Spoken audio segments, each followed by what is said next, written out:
Governor Eric Holcomb is being reflective tonight as he gears up for his final year in office, calling his 8th State of the State address bittersweet. And now the governor's focusing on improving childhood literacy as one of his top priorities for 2024. Our State House reporter Emily Longnecker sat down with the governor this week to talk about his legacy and also the person he'd like to see to take the job next. Emily joins us now live from the newsroom tonight. Emily?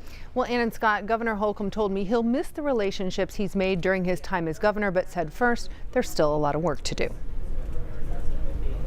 Before focusing on what his legacy as Indiana's 51st governor will be, Governor Eric Holcomb talked about the work still left to do. I always say I have a multi-page, small font to-do list, and I'm not going to leave anything on the field, so we'll be working till the last hour. Some of that work will include the governor's 2024 agenda that he released earlier this week, which included improving literacy for Hoosier third graders, looking at bail reform measures, and planning for the number of Hoosiers set to retire in 10 years. While looking forward, Holcomb took time to look back on his past 7 years and talk about what his legacy might be. I hope in general it's someone who listened, who played it kind of right down the middle, played it straight, was willing to take responsibility, be held accountable for come what may. Little did I know it'd be a global pandemic.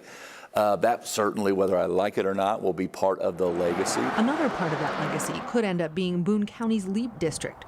Earlier this year, the state came under criticism for a potential plan to pump billions of gallons of water from Tippecanoe County to the LEAP district so companies setting up shop there could use the water. If you could do it over again, is there anything that you would do different? I would say communicate more early and often and religiously. That we've not changed anything. That water is a utility. You have to have volume and sources. It has to be proven, and that's what we're doing. You haven't endorsed any candidates for governor yet. Do you want to now? If I was ready to, I would. It would have been good timing on your part. When the time does come, Holcomb said he's looking for specifics about what the next person plans to do. I don't care as much about the rhetoric.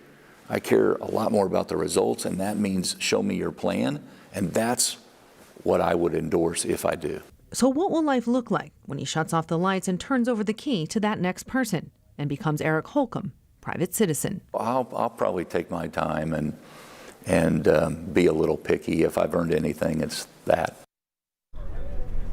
I also asked the governor about some proposed legislation like a Senate bill that would raise the age requirement from 18 to 21 to buy a handgun in Indiana. He called that kind of proposal a steep hill to climb. Ann, Scott? All right, Emily, thanks so much.